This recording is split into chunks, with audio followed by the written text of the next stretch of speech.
जय हिंद दोस्तों। क्लाइमेक्स गुरुकुल्स में आप सभी का स्वागत है। मैं हूँ राहुल। आज हम लोग बिहार का इतिहास पढ़ेंगे। बिहार के इतिहास में प्राचीन बिहार के इतिहास देखेंगे। इससे पहले पिछले क्लास में हम लोग बिहार का परिचय देखे थे और आज हम लोग बिहार के बारे में से देखेंगे, मतलब बिहार के इतिहास देखेंगे, है ना। चलिए, तो बिहार के इतिहास हम लोग देखते हैं। बिहार का हम लोग अलग अलग खंड में बांट के हम लोग पढ़ेंगे बिहार के इतिहास को। एक प्राचीन बिहार का इतिहास पढ़ेंगे, एक क्या पढ़ेंगे तो मध्यकालीन, और एक एक आगे हम लोग पढ़ेंगे आधुनिक। तो आज हम लोग प्राचीन बिहार के बारे में पढ़ते हैं, है ना। इससे पहले जो वीडियो डाले थे हम, आप लोग क्लास को अच्छे से देखे, हमको अच्छा लगा। क्लास में भी आप लोग सुनाए, हमको अच्छा लगा। चलिए आगे देखते हैं। बिहार के इतिहास, बिहार का प्राचीन इतिहास। प्राचीन इतिहास को हम लोग अलग अलग खंड में बांट कर रखे हैं। क्या क्या बहादुर लोग? एक पाषाण काल, प्राचीन बिहार के बारे में बोल रहे हैं। वैदिक काल, महाजनपद काल, मौर्य एवं गुप्त काल और बौद्ध एवं जैन काल। ये पूरा का पूरा हम लोग बिहार के इतिहास में पढ़ना है ना। हालांकि हम लोग बौद्ध के बारे में बोलते हैं, जैन के बारे में बोलते हैं। ये बिहार पढ़िए चाहे पूरा भारत पढ़िए, है तो बिहार में इसका योगदान, है ना। तो आइए हम लोग आगे देखते हैं कि जो जो हेडिंग यहाँ पर लिखा गया है, हेडिंग सब के बारे में हम लोग नीचे पढ़ने वाले हैं बारी बारी से। जैसे लिखा गया है बहादुर, क्या लिखा गया है, और जैसे आप लिखा जा रहा है ना वैसे आप टेबल तैयार कीजिए, कॉपी पर लिखिए, है ना। चलिए, लिखा गया है कि प्राचीन बिहार के इतिहास के स्रोत। देखते हैं प्राचीन बिहार के इतिहास के स्रोत कहाँ से मिलते हैं, कैसे मिलते हैं, सब हम लोग बारी बारी से देखते हैं। पहली पॉइंट है, लिखा गया है कि प्राचीन बिहार के इतिहास को जानने के लिए दो प्रकार की स्रोतों का उपयोग किया जाता है। किसको किसको बहादुर? एक पुरातात्विक और एक साहित्यिक। पुरातात्विक कहने का मतलब जहाँ से कुछ खोद कर निकाला गया, ढूंढा गया। साहित्य मतलब कि जो ग्रंथ से मिलता है ना।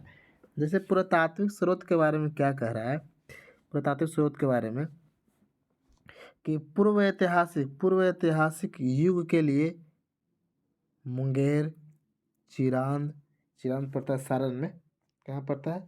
चिरांद पड़ता है सारण में। चेचर वैशाली में, मनेर पटना में, सोनपुर सारण से ताम्र प्रस्तर वस्तुओं और मृत भांड प्राप्त हुए हैं। में तांबा के धातु और मृत भांड प्राप्त हुए हैं, है ना। ये पुरातात्विक स्रोत के है। और कौन सा स्रोत है? तो पूर्व ऐतिहासिक काल का। आगे आते हैं कि मौर्यकालीन अभिलेख, जैसे लोरिया नंदनगढ़, लोरिया अरिराज, रामपुरवा आदि स्थानों से प्राप्त हुए हैं। क्या प्राप्त हुआ है? तो मौर्य काल के अभिलेख के बारे में प्राप्त कर रहे हैं। वही अगर बात करते हैं कि बराबर की गुफाएं, राजगीर, नालंदा, पाटलिपुत्र, विक्रमशिला से प्राप्त स्मारक, ये सब स्मारक पुरातात्विक में बनाएगा। ये सब से हमको प्राप्त होते हैं, बिहार के साक्ष्य प्राप्त होते हैं कि बिहार भी एक कोई जगह था, है ना। वही खुदाई से प्राप्त सिक्के, मनके, मूर्तियाँ आदि पुरातात्विक का स्रोत है। ये पूरा का पूरा जो भी उन्हें पढ़े, ये पुरातात्विक खुदाई से निकाला गया है। कोई दिक्कत बहादुर लोग? अब थोड़ा सा जैसे ग्रंथ में आ जाता है, थोड़ा ग्रंथ भी देख लेते हैं। जैसे क्या कहता है ग्रंथ, आप सभी लोग कॉपी पर लिखिए। ग्रंथ में क्या बोलता है साहित्यिक स्रोत में? जैसे हमारा बिहार का साक्ष्य रामायण से मिलता है, महाभारत से मिलता है, पुराण से मिलता है। बौद्ध रचनाएं जैसे अंगुत्तर निकाय, दीर्घ निकाय, विनय पिटक, ये बौद्ध से है। जैसे जैन से देखते हैं भागवती सूत्र आदि प्रमुख साहित्य स्रोत हैं। ये सब आपको बिहार के बारे में सच मिल रहा है। वही आगे देखते हैं, इसके अतिरिक्त मतलब ये सब के अलावा यात्रियों के विवरण, जैसे बिहार में कौन कौन से लोग आते हैं या भारत में जो जो लोग आए तो बिहार के बारे में चर्चा करके गए। जैसे मेगास्थनी जो इंडिका इसका ग्रंथ है उसमें चर्चा किया, फाहियान आया तो चर्चा किया, ईत सिंह आया तो चर्चा किया, हेनसोंग आया तो चर्चा किया।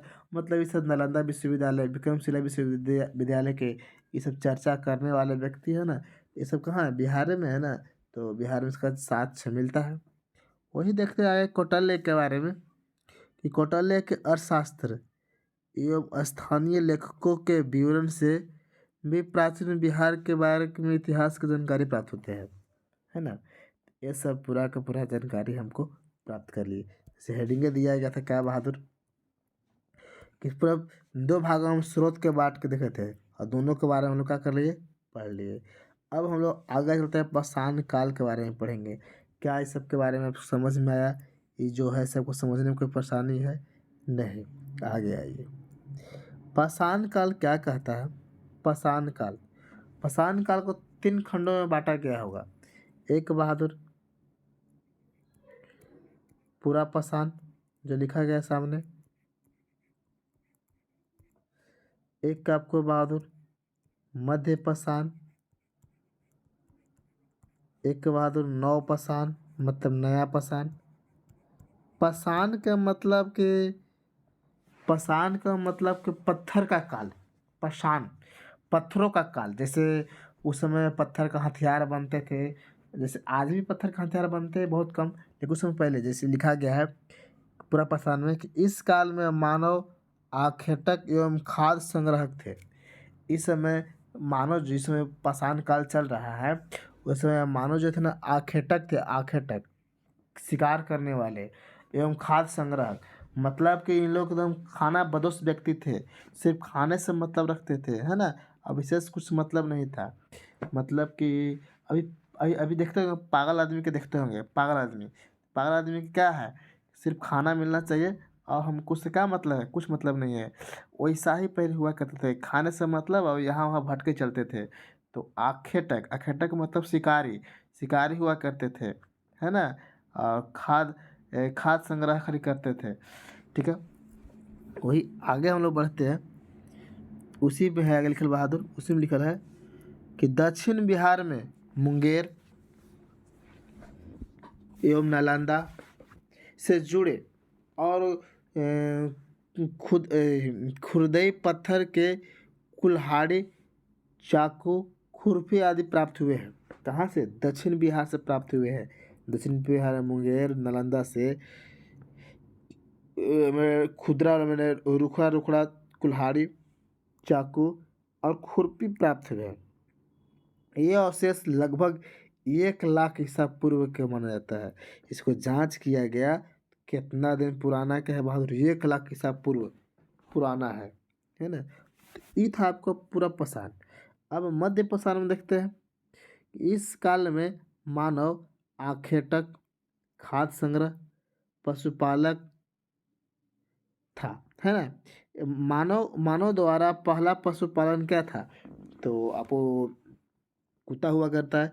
चलिए इसको डिटेल के बारे में कहानी सुनाते हैं, डिटेल। देखिए, पहली बात कि हम लोग पूरा पाषाण के बारे में बात किए। पूरा पाषाण, पूरा पाषाण, पूरा पाषाण एक कहानी सुना देता है। एक आपको मध्य पाषाण, मध्य पाषाण, मध्य पाषाण और क्या थी, नव पाषाण।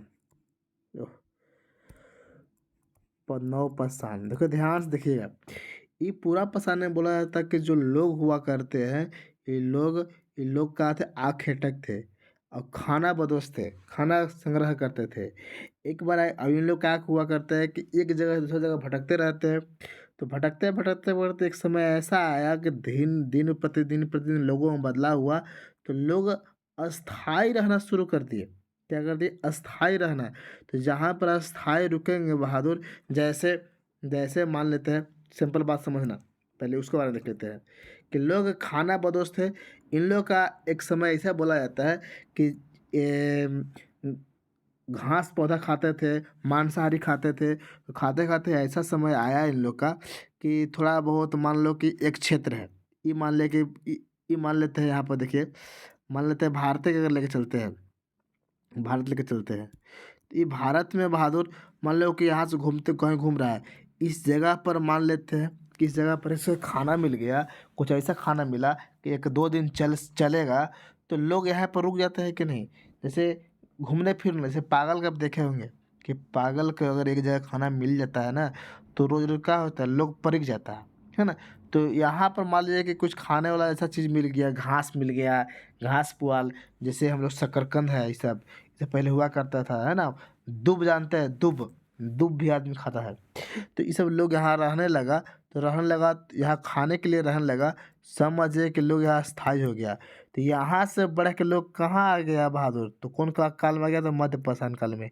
और मध्यपाषाण काल में आया तो लोग एक जगह स्थिर रहना शुरू कर दिया। तो यहाँ पर ऐसे ही रहेगा तो फिर क्या शुरू कर दिया बहादुर? खेती। खेती करना शुरू कर दिया, है ना? खेती करना शुरू कर दिया। और जब खेती करना शुरू कर दिया या जानवर को मार के खाना शुरू कर दिया, इसके साथ एक कुत्ता कुत्ता ऐसा जानवर है कि बहुत जल्दी कोई कोई के साथ लगाव हो जाता है। तो इन लोग जो लोग थे सब मांसाहारी खा होकर बिकते होंगे, तो कुत्ता क्या कर रहा होगा? खा रहा होगा। तो कुत्ता का बहुत तेज है भाई, कुत्ता समझ गया कि हमको खाना मिलने का एक ज़रिया यही है, यही लोग हैं, इसके साथ घूमते रहो। तो अब लोग के साथ घूमना शुरू कर दिए, है ना? तो यहाँ बोल रहा है, क्या बोल रहा है बहादुर लोग कि इस काल में मानव आखेटक, खाद्य संग्रहक और पशुपालक, और पशुपालक में पहला पालतू पशु क्या रख दिया? तो कुत्ता। कुत्ता पाले नहीं, कुत्ता इन लोगों के साथ खा घूमते घूमते साथ रहना शुरू कर दिया। समझ में आया ना? जैसे कुत्ता का देखे होंगे, कुत्ता का 2 दिन खिला दिए ना तो आपको घर पहुंच जाएगा, आयत बना देता है। तो वही है, बोला कि दक्षिण बिहार में मुंगेर से छोटे आकार के तेज धार वाले औजार प्राप्त हुए हैं। ये लगभग 40,000 से एक 10,000 ईसा पूर्व तक ला है। 40,000 से कहाँ तक ला? 10,000 ईसा पूर्व तक ला। ये समझ में आया बहादुर लोग? ये समझ में आया?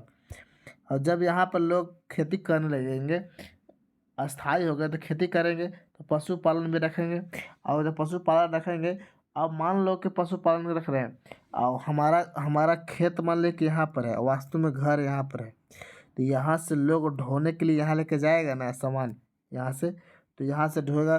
तो बोला जाता है कि पहिया का भी निर्माण होगा, मतलब गाड़ी के भी निर्माण किया जाएगा इसमें, क्योंकि जहाँ स्थायी लोग हैं तहाँ पर तो सामान ढोने के लिए, जैसे मान लीजिए खेत में से हमको घर लाना है, तो कपार पे भी लानते हैं, धक्का दे के भी लानते हैं। यहाँ पर घैला टहरी का भी निर्माण होगा, घड़ा के मृत भांड का भी निर्माण होगा। घड़ा के धान हो गया, मान लीजिए खेती कर दिए, धान रखने के लिए मृत भांड का ही करना चाहिए ना प्रयोग।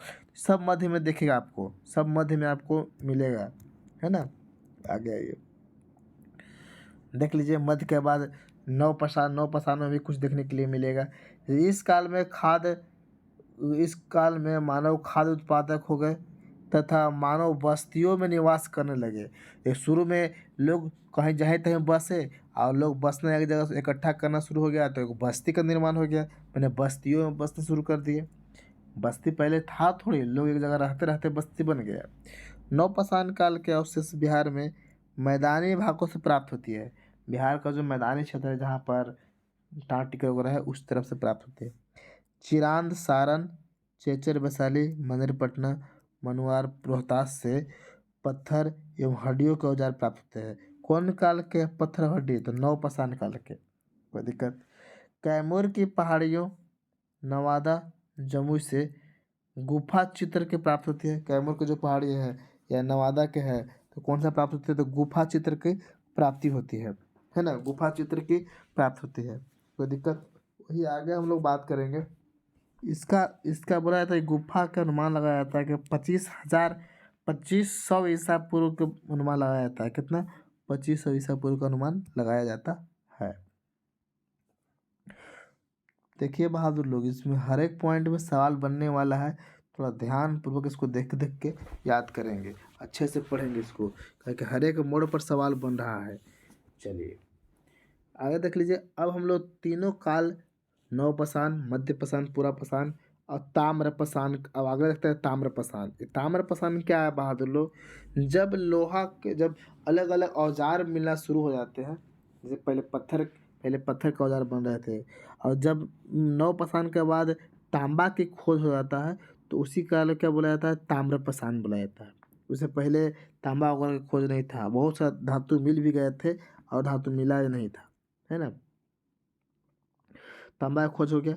पॉइंट देखिए, चिरांद, सोनपुर, ताराडीह गया में पड़ता है, चेचर, मनेर, सनुआर आदि से ताम्रपाषाण काल के अवशेष मिलते हैं। ताम्रपाषाण के इस काल में पत्थर के औजार के अतिरिक्त ताम्र उपयोग के प्रमाण मिलते हैं, तांबा के उपयोग के प्रमाण मिलते हैं।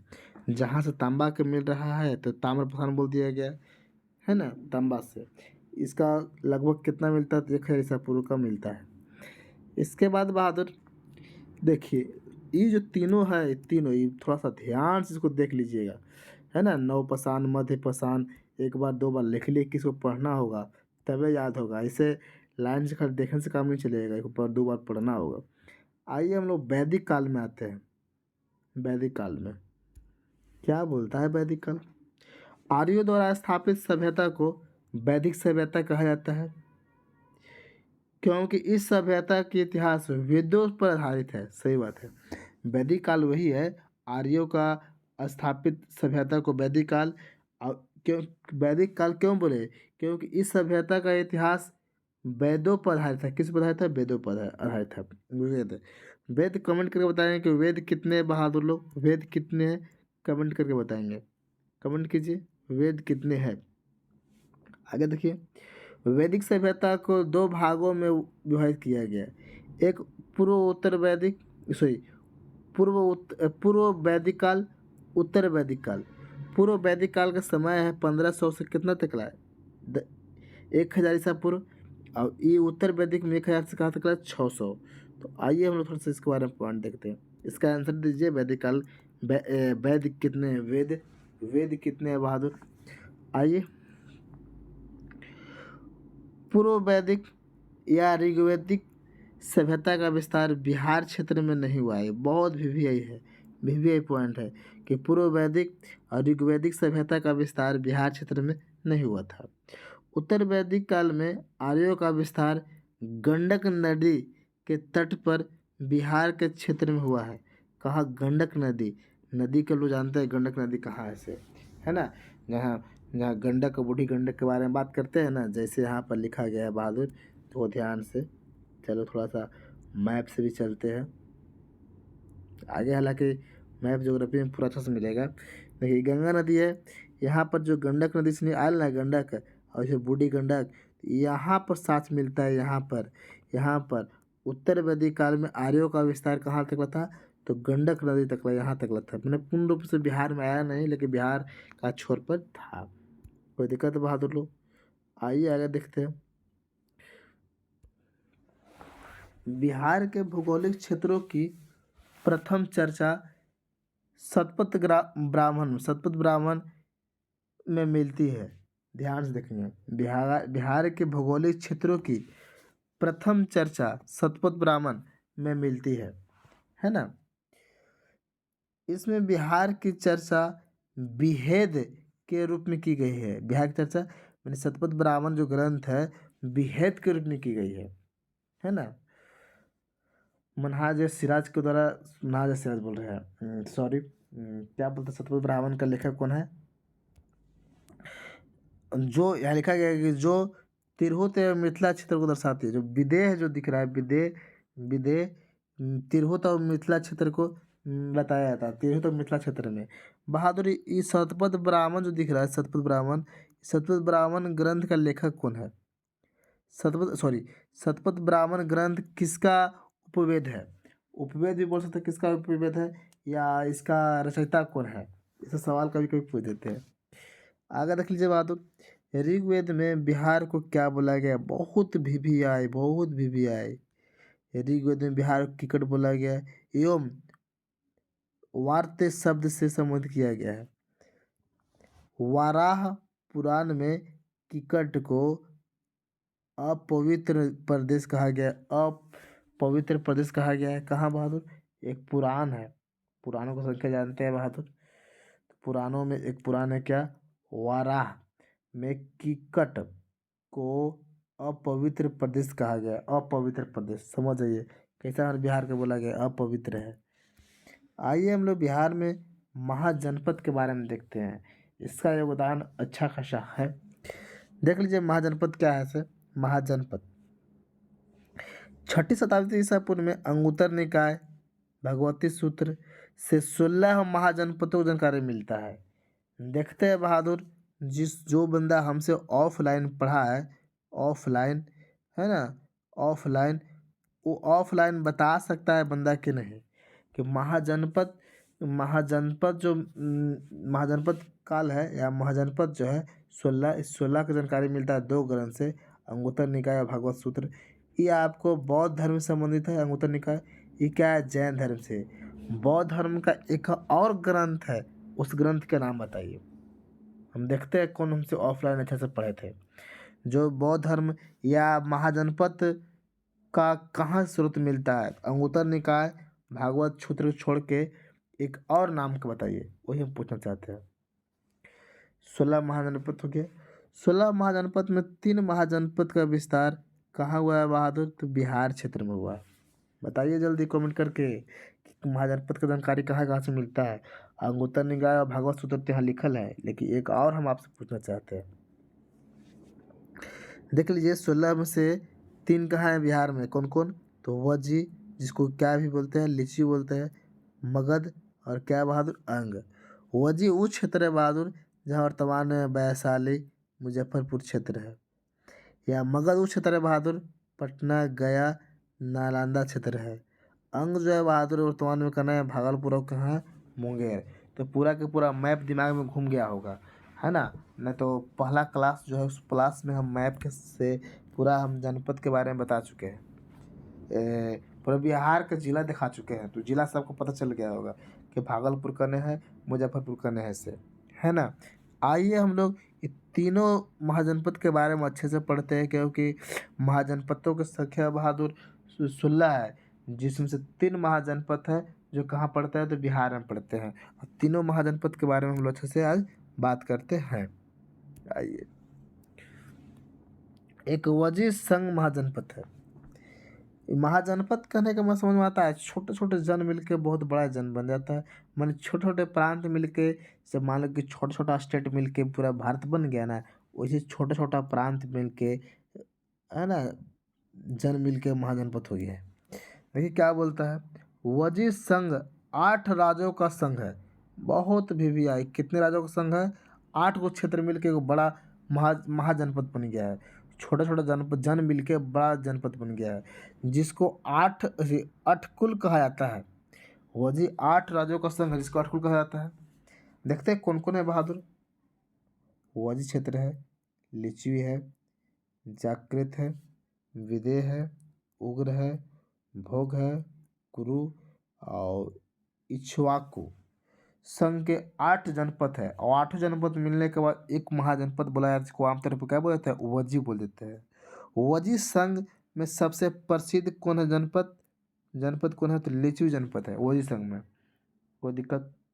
वही अगर हम आगे बात करते हैं कि लिच्छवी की राजधानी वैशाली थी। वैशाली नगर की स्थापना राजा विशाल ने की थी। वैशाली का स्थापना कौन किया था? राजा विशाल ने की थी, है ना? वैशाली वैशाली साम्राज्य, वैशाली का स्थापना जो किया था वैशाली नगर का, तो विशाल किया था। कोई दिक्कत? लिच्छवी के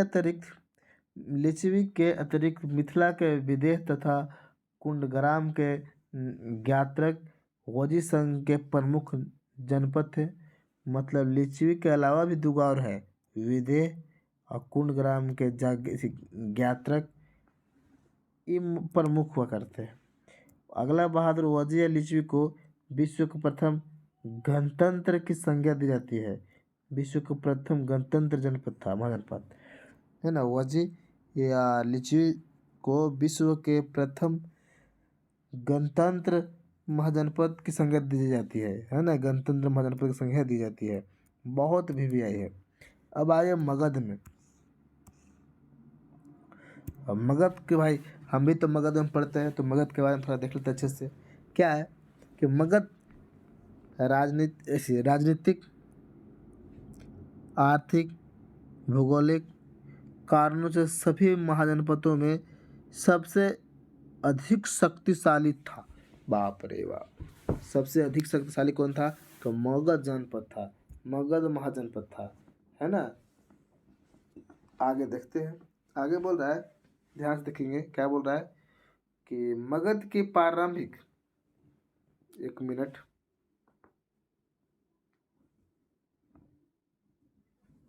चलिए, मगध की प्रारंभिक राजधानी राजगीर या गिरिब्रज था या थी, जो 5 पहाड़ियों से घिरा हुआ था। कितने पहाड़ियों से? 5 पहाड़ियों से घिरा हुआ है। मगध का विस्तार पटना से गया क्षेत्र तक है। कहाँ तक ला? पटना से गया क्षेत्र तक। मगध एवं अंग का वर्णन सर्वप्रथम अथर्ववेद में मिलता है। बहुत विवेक है।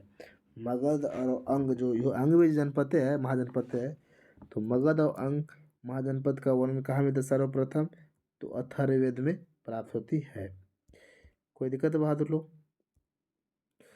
अब अंग देखते हैं। अंग महाजनपद का विस्तार भागलपुर और मुंगेर क्षेत्र में स्थित है, क्षेत्र में था, है ना। अंग महाजनपद की राजधानी कहाँ है बहादुर? चंपा। अंग के अंतिम शासक बृहदत्त को हराकर मगध शासक बिम्बिसार ने मगध में ला लिया। मगध शासक बिम्बिसार ने तो मगध में ला लिया। यह पूछा था बहादुर कि मगध का जो बीपीएससी में भी 69 बीपीएससी में पूछा था, 69 बोला 70 बीपीएससी में, बीपीएससी में, कि हर्यक वंश का संस्थापक पूछा था। देखते हैं कौन बताते हैं। कोई बताइए कमेंट करके, हर्यक वंश संस्थापक। बोल रहा है बहादुर कि अंग के अंतिम शासक बृहदत्त को हराकर मगध का शासक बिम्बिसार ने अंग को मगध में ला लिया। अब हम लोग देखते हैं आगे। इस सवाल बताइए बीपीएससी वाला, तो हर्यक वंश का संस्थापक कौन है? अब 70 बीपीएससी में पूछा है बहादुर। अब आज से 15 दिन पहले बनाने पड़ रहा है। कितना तारीख का? 13 दिसंबर की एग्जाम था। हेडिंग दिया गया है कि मगध का उत्कर्ष एवं उसके राजवंश। मगध का उत्कर्ष हो रहा है ना, शुरुआती हो रहा है मगध का। बोल रहा है मगध की स्थापना बृहदत्त ने की थी। बृहदत्त का पुत्र का नाम था जरासंध। इस वंश का सबसे प्रसिद्ध शासक था, है ना। जरासंध प्रसिद्ध शासक था। आगे क्या बोल रहा है? जरासंध को भीम ने द्विविध युद्ध के में पराजित कर उसका वध कर दिया था। इसका वर्णन महाभारत में मिलता है। जरासंध के बारे में कहाँ मिलता है बहादुर लोग? तो महाभारत में मिलता है, भीम के बारे में, है ना। महाभारत में भीम के बारे में जानते हो, जरासंध के बारे में नाम सुने होंगे आप लोग, महाभारत देखे होंगे तो। चलिए, मगध की प्रारंभिक राजधानी कहाँ है? तो राजगिरी, जो 5 पहाड़ियों से घिरा हुआ है, एक सुरक्षित क्षेत्र था। घिरा हुआ के साथ सुरक्षित था। जैसे 5 पहाड़ी गोले गोल से है बहादुर, इसे बीच में क्या है? तो राजगीर है। बाहर से कोई भी राजा लोग का आक्रमण नहीं कर सकते हैं, पहाड़ी पे कोई कर नहीं सकता है ना। तो बचाव अच्छा जगह था, सुरक्षित जगह था। मगध उर्वर भूमि, नदियों की उपलब्धता, खनिज और वन संसाधन की उपलब्धता के कारण आर्थिक रूप से भी क्या था बंदा ये मगध संपन्न था। बृहदत्त का अंतिम शासक था रिपुंजय। बृहदत्त का अंतिम शासक कौन था? तो रिपुंजय। और मगध की स्थापना कौन किया था? बृहदत्त है। बृहदत्त वंश का अंतिम शासक रिपुंजय। आइए अब इसका स्थापना हम लोग हर्यक वंश। देखो अभी तुरंत पूछे थे भी हम कि हर्यक वंश का संस्थापक कौन था। आइए हर्यक वंश के बारे में हम लोग अच्छे से देखते हैं। देखो बहादुर, बिहार के जो भी एग्जाम दे रहा है, हर्यक वंश से सवाल नहीं आए, हो नहीं सकता है। हर्यक वंश का समय काल कब से कब है? तो 544 से 412 ईसा पूर्व तक ला। पहली पॉइंट जो बीपीएससी में पूछा है कि इस वंश की स्थापना बिम्बिसार ने 544 ईसा पूर्व में की थी। बिम्बिसार को मगध के वास्तविक संस्थापक माना जाता है। कोई दिक्कत तो बहादुर लोग? चलिए, देखो यही सवाल था कि हर्यक वंश संस्थापक कौन है? तो बिम्बिसार। बिम्बिसार ने वैवाहिक नीति द्वारा साम्राज्य को को प्रश्रय दिया। मतलब बिम्बिसार था, बिम्बिसार को लगता था कि साम्राज्य को विस्तार करना है ना, तो युद्ध नहीं करना होगा। और युद्ध से नहीं बच सकते कैसे? क्योंकि पहले के जो लोग थे एक दूसरे के क्षेत्र जीतने के चक्कर में थे। तो बिम्बिसार को लगा कि दूसरे साम्राज्य में जाकर, जैसे देख लीजिए उनकी पहली पत्नी का नाम था कौशल देवी, जो कौशल की राजकुमारी थी। कौशल देश की जो राजकुमारी थी, उससे अगर बचना चाहते हैं राजा जी, उस क्षेत्र से अगर बचना चाहते हैं, तो राजा जी को लगता है ना कि हम युद्ध करके जीत सकते हैं, हम विवाह कर लेते हैं।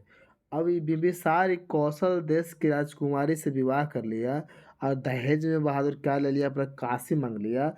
अगर विवाह नहीं करता तो कौशल के जो राजा हुआ करते हैं ना, वो पक्का बिंबिसार से युद्ध लड़ते लड़ते बिंबिसार हार भी सकता था, इसका सेना पिटा भी सकते थे। तो बिंबिसार को लगा कि साम्राज्य को विस्तार करना है ना, तो शादी ब्याह कीजिए। बेचारा बिंबिसार कौशल के राजा के बेटी के साथ शादी कर लिया, तो क्या कौशल के राजा लोग कभी भी बिंबिसार पर आक्रमण करेंगे? नहीं करेंगे। बिंबिसार पर कभी आक्रमण नहीं करेंगे, कभी नहीं लड़ेंगे, क्योंकि वहाँ का दामाद हो गया। तो बिंबिसार का चतुराई बहुत अच्छा था कि कोई क्षेत्र को बढ़ाना है ना, क्षेत्र को बढ़ाना है तो विवाह कर लीजिए। विवाह कीजिएगा तो अब क्या होगा, झगड़ा होगा नहीं और मान सम्मान भी रहेगा। उसी प्रकार बहादुर इसे दूसरी विवाह की, जिसको हेलेना या चेलना कहा जाता है। हेलेना लिच्छवी के राजा चेटक की पुत्री थी। चेटक, अब बताओ चेटक जो है वो कभी बिंबिसार पर आक्रमण करेगा? नहीं करेगा। तीसरी बहादुर, तीसरी उसके पत्नी का नाम है क्षेमा, जो पंजाब के मंद्र की राजकुमारी थी। अब बताओ पंजाब के जो थी का कभी बिंबिसार पर आक्रमण करेंगे? कभी भी बिंबिसार से लड़ना चाहेंगे? नहीं चाहेंगे, क्योंकि वो अपने बेटे के साथ थोड़ी लड़ेंगे, है ना। ये सब कहानी थी। तो बिंबिसार अपने साम्राज्य को विस्तार वैवाहिक रूप से ज़्यादा किया, वैवाहिक नीति से बहुत ज़्यादा किया। ये चलते इसको मगध का वास्तविक संस्थापक के रूप में भी जाना जाता है। अगर देखते हैं बिम्बिसार ने चंड के उपचार के लिए अपने राजवैद जीवों को भेजा था। बिम्बिसार ने एक व्यक्ति जो ये व्यक्ति चंड के बहुत बड़ा बीमारी धर लिया, जिसको इलाज करने के लिए बिम्बिसार का एक राजवैद था, उसको भेजा, है ना। बिम्बिसार की हत्या, बेचारा हत्या मतलब कि इसका मार दिया गया। बिम्बिसार की हत्या जो है उसके पुत्र अजातशत्रु ने कर दिया। अजातशत्रु अपने बाप को हत्या कर दिया गद्दी पर बैठने खातिर। अगला शासक कौन बन गया बहादुर लोग? तो अजातशत्रु 1492 से लेकर 492 से लेकर 460 ईस्वी ईसा पूर्व तक। उल्टा गिनती देख रहे हो, उल्टा गिनती हो रहा है ना। चलिए, बिम्बिसार के बाद हर्यक वंश का शासक बना। कौन बना बहादुर? तो अजातशत्रु बना। अजातशत्रु का वास्तविक नाम था कुनिक। क्या नाम हुआ करता है? कुनिक। वास्तविक नाम क्या था? तो कुनिक नाम था।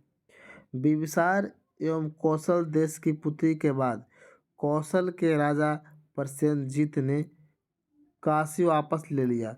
पता चला कि बिम्बिसार को हत्या कर दिया गया, तो वहाँ के राजा प्रसेनजीत जो गिफ्ट में दिया था कि अपना बेटी दहेज में दिया था, वो दहेज का कर लिया, वापस मांग लिया।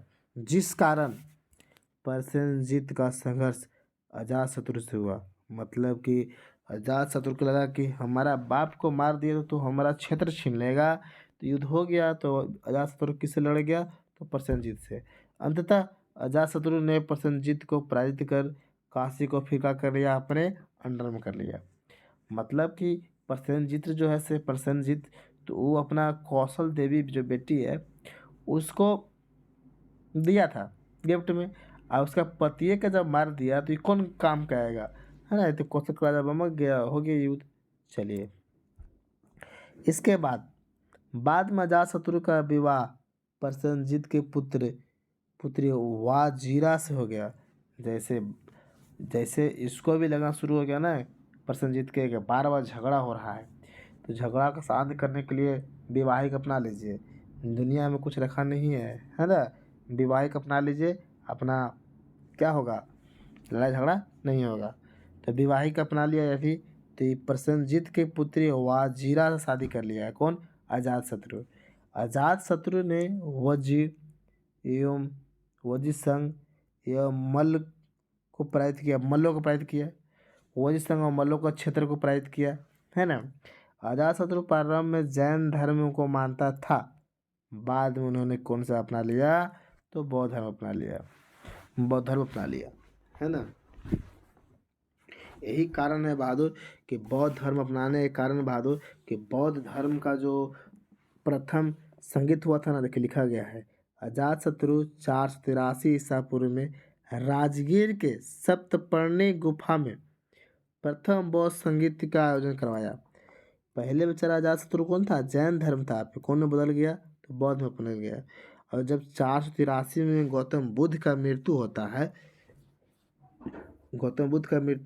तो ये बेचारा राजगीर में बैठक करवाया, संगीत करवाया, सम्मेलन करवाया।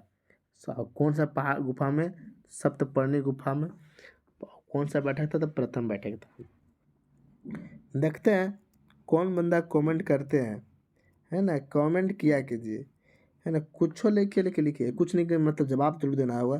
जैसे लिखना है कि प्रथम बौद्ध संगीत हुआ था, इसमें राजा कौन थे? तो अजातशत्रु। शासक और अध्यक्षता कौन कर रहा था? अध्यक्षता ये तो राजा है, शासक है।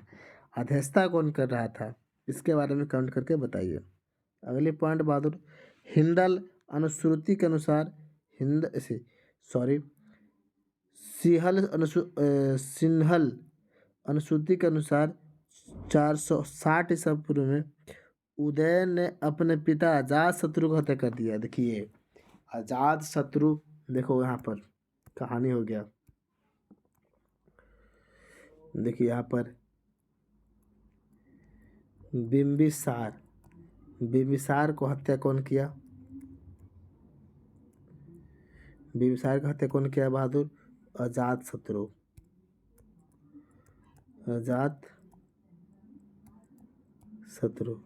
और अजातशत्रु की हत्या कौन कर दिया?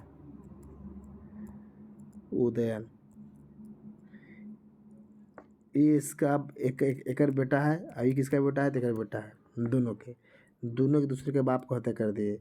यही से पितहंता की कहानी सुनाएगा, मैंने पिता को हत्या करके बैठने वाला पितहंता, है ना? क्या आएगा? तो पितहंता, पिता को हत्या करके गद्दी पर बैठने वाला शासक, है ना? आइए इसके बारे में बोला जाता है कि पितृहंता, है ना? पितृहंता अजातशत्रु के समय से। आइए आगे देखते हैं। उदयन ने अपनी राजधानी राजगीर से कहला दिया पाटलिपुत्र, जो गंगा, सोन और गंडक के संगम पर है। तो आपसे पूछता है कि पाटलिपुत्र का संस्थापक कौन है? तो उदयन पहले पाटलिपुत्र शहर को बसाया। उदयन पाटलिपुत्र शहर को बसाया और बेचारा राजगीर से कहाँ टांग दिया? तो पटना। देखिए राजगीर मगध का पहला राजधानी कौन है? तो राजगीर। अब कहाँ जा रहा है बहादुर? तो पाटलिपुत्र हो गया, है ना? तो पाटलिपुत्र किस नदी के संगम पर है? तो गंगा, सोन और गंडक के संगम पर है ना? आइए, उदयन के 3 पुत्र अनिरुद्ध, मुंडक और नागदशक इस वंश का अंतिम शासक था। 3 पुत्र दिख रहा है ना, 3 पुत्र। इसमें एक ईद जो था बहुत फेमस था। अंतिम शासक देखिए नागदशक इस वंश का क्या बना? अंतिम शासक बना। आइए आगे देखते हैं। जैसे ही इस वंश हर एक वंश समाप्त होगा, एक नए वंश का निर्माण होता है। जो कौन सा वंश है बहादुर लोग? शिशुनाग वंश। शिशुनाग वंश का समय काल है 412 से लेकर 344 ईसा पूर्व। ईसा पूर्व का मतलब समझ में आ रहा होगा, है ना? आइए, शिशुनाग ने हर एक वंश की जगह शिशुनाग वंश की स्थापना किया। देखिए नागदशक को हटा के नागदशक को शिशुनाग जो है वो हर एक वंश को नाम बदल के एक नया नाम बदल के खुद का राजा घोषित कर दिया, है ना? तो शिशुनाग ने वैशाली को फिर राजधानी बनाया है। देखिए पाटलिपुत्र था और हर एक वंश समाप्त होने के बाद अब फिर कहाँ गया? वैशाली। शिशुनाग वंश बना तो कहाँ बन गया? तो वैशाली। तो पूछता है कि शिशुनाग वंश का राजधानी कहाँ था? तो वैशाली। शिशुनाग ने अवंती के राजा अवंतीवर्धन को पराजित कर अवंती को मगध में मिला दिया। तो शिशुनाग ने अवंती के राजा को हराकर और मगध में क्या कर दिया? मिला दिया। आगे देखिए, इसके अतिरिक्त शिशुनाग ने वत्स एवं कौशाम्बी को भी मगध में शामिल करवा दिया, है ना। शिशुनाग कहाँ कर दिया, वत्स और कौशाम्बी को भी क्या कर दिया, मगध में मिला दिया। 394 ईस्वी पूर्व में शिशुनाग की मृत्यु के बाद कालाशोक मगध का शासक बना। अब कौन बना था, कालाशोक। देख लीजिए, शिशुनाग के बाद कौन बना था, कालाशोक। कोई दिक्कत, बहादुर मृत्यु के बाद मरा, नहीं हत्या करके। पुराणों में इसे काकरवर्ण कहा जाता है। कालाशोक क्या कहा जाता है, तो काकरवर्ण कहा जाता है पुराणों में।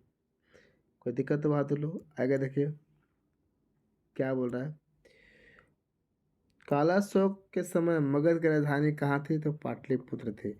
यानी कि फिर बदल दिया गया, सवाल पूछता भी है कालाशोक के समय मगध की राजधानी कहाँ था, तो पाटलिपुत्र था।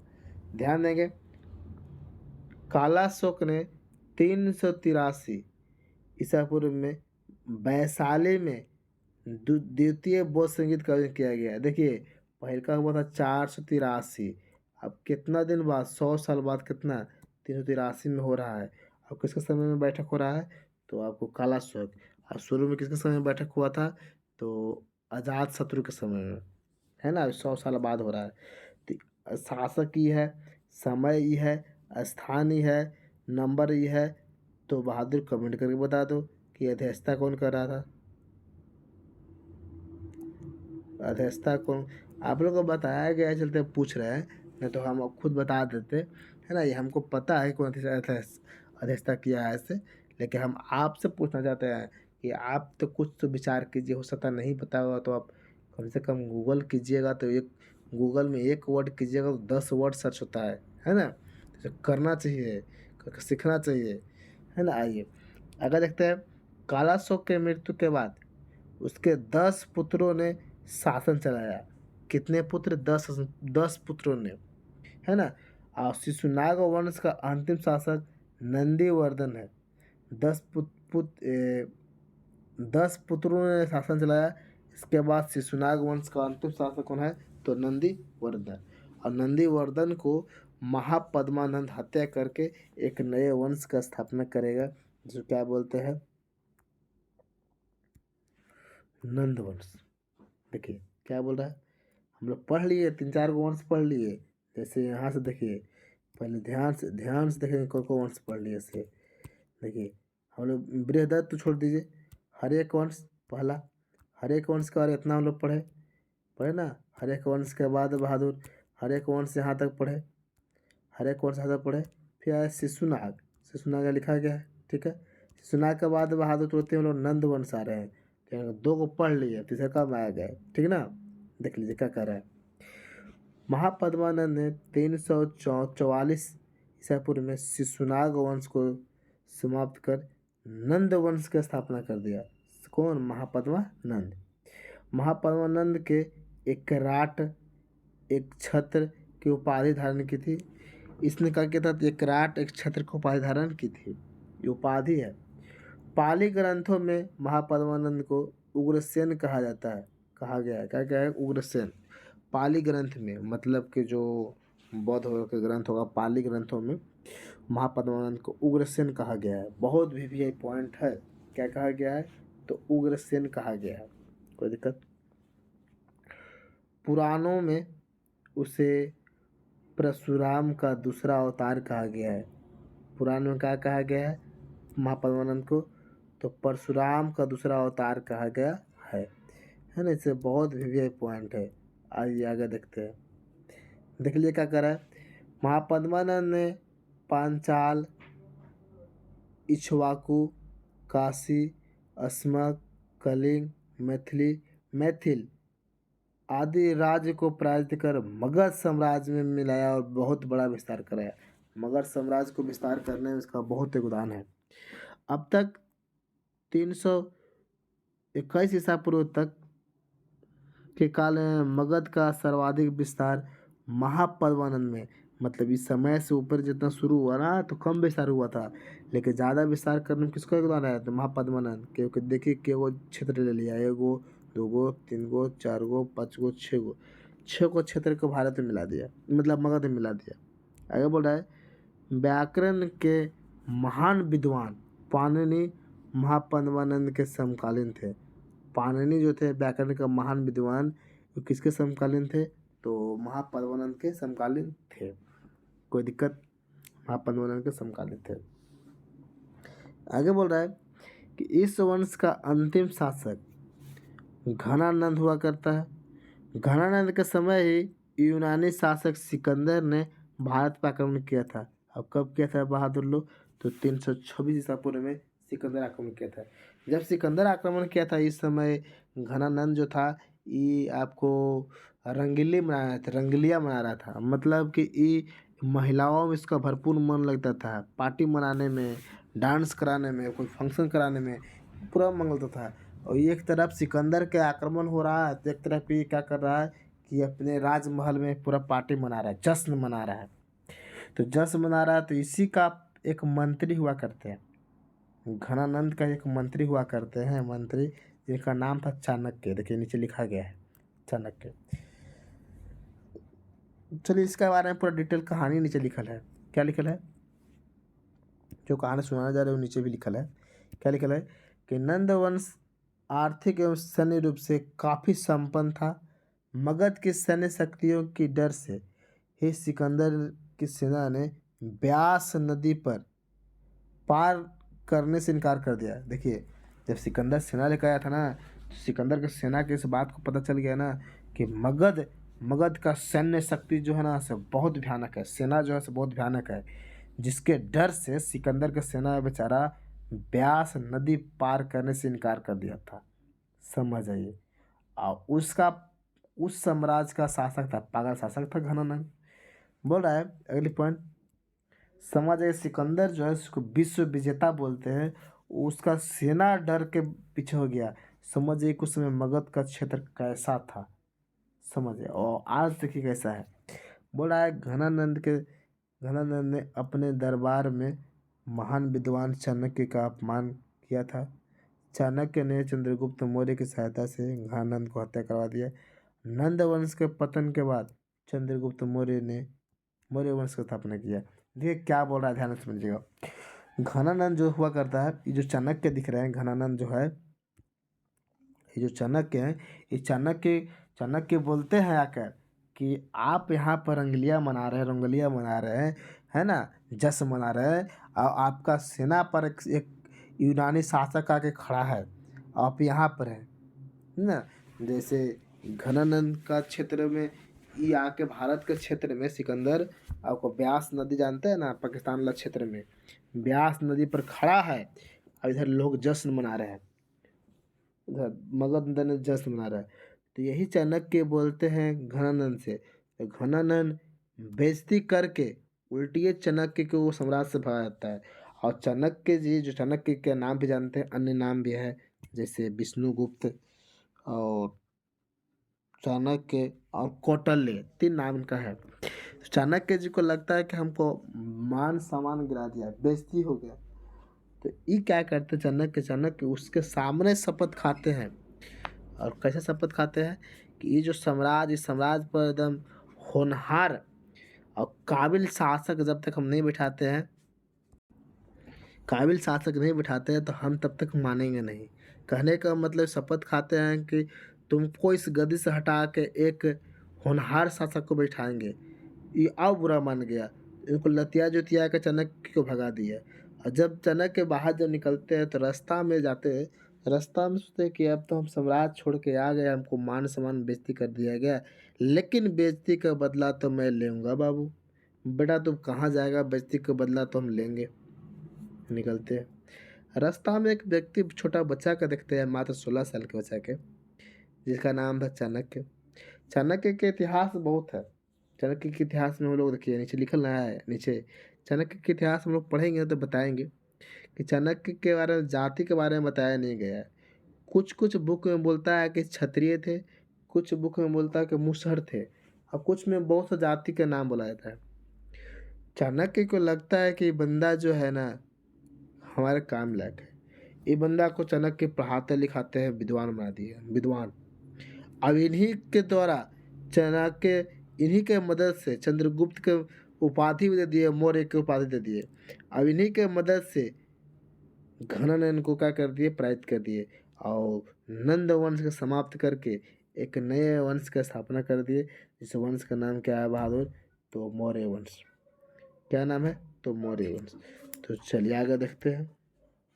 चलिए, जब मौर्य वंश में हम शुरू करेंगे तो बेहतर चाणक्य की कहानी और समझेंगे कि इनका जीवनी शुरुआत कैसे हुआ। तो बहादुर लोग, पहले आप लोग बताइए कि यहाँ तक समझ में आया कि नहीं आया, यहाँ तक समझ में आया कि नहीं आया, बोलिए, कुछ बोला जाए। यहाँ तक समझ में आया कि नहीं आया। जैसे इससे पहले यहाँ तक पढ़े, इससे पहले भी हम लोग बहुत पॉइंट पढ़े बहादुर लोग, सब पॉइंट को देखना होगा, है ना। ये सब पॉइंट कॉपी पर लिखिए, इस पॉइंट को हम आगे कुदाते तो नहीं चलेंगे, क्या है कि आपको बहुत कुछ इस पॉइंट में हम बता चुके हैं, तो उसको अच्छा से लिखिए। अभी हम देखिए कहाँ शुरू किए थे इसे, थोड़ी थोड़ा पढ़िए लेकिन हाँ याद होना चाहिए, थोड़ा थोड़ा पढ़िए लेकिन याद होना चाहिए।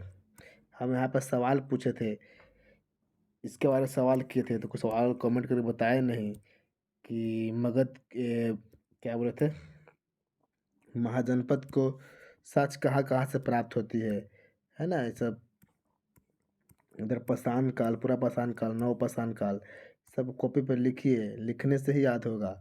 एक बार दो बार लिख के याद कीजिएगा तो याद होगा, है ना। तो लगता है कि भारी है, तो भारी कुछ है नहीं, लिखे से हो जाएगा, सब याद हो जाएगा, लेकिन लिखे तो पड़ेगा बाबू, लिख के याद कर ही पड़ेगा, है ना। चलिए, अब हमारा ये जो बुक पढ़ा रहा है, ये बुक अपना बुक है, ये अपने बुक टाइप कराया गया है, ये ऑफलाइन क्लास में मिलते हैं बच्चे लोगों को, है ना। तो इसके लिए डिटेल इस बुक का अगर आपको परचेज़ करना होगा तो पहला क्लास में या पहला वीडियो में हम बता चुके हैं कि कैसे इसको परचेज़ किया जा सकता है ना। कोई दिक्कत, तो चलिए मिलते हैं अगले क्लास में।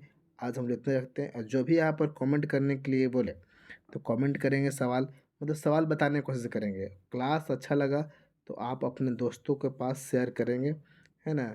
चलिए, कुछ टूटी फूटी है तो बता सकते हैं, तब तक हम पानी पी लेते हैं। अब कमेंट करके बताइए।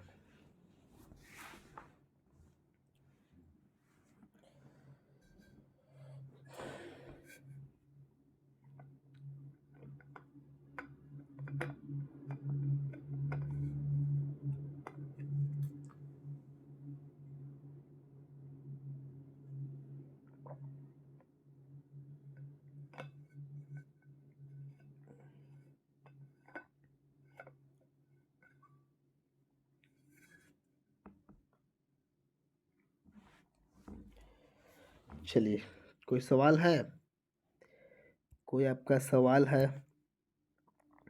आपसे। देखिए, आपसे होमवर्क क्या है, से पहले सुन लीजिए। यहाँ पर आपसे होमवर्क होमवर्क यही है कि जितना हम पढ़ाए इसको एक कॉपी पर लिखिए, कॉपी पर लिखिए, कॉपी पर लिख के एक बार दो बार देखिएगा तो ऑटोमेटिक याद हो जाएगा, है ना।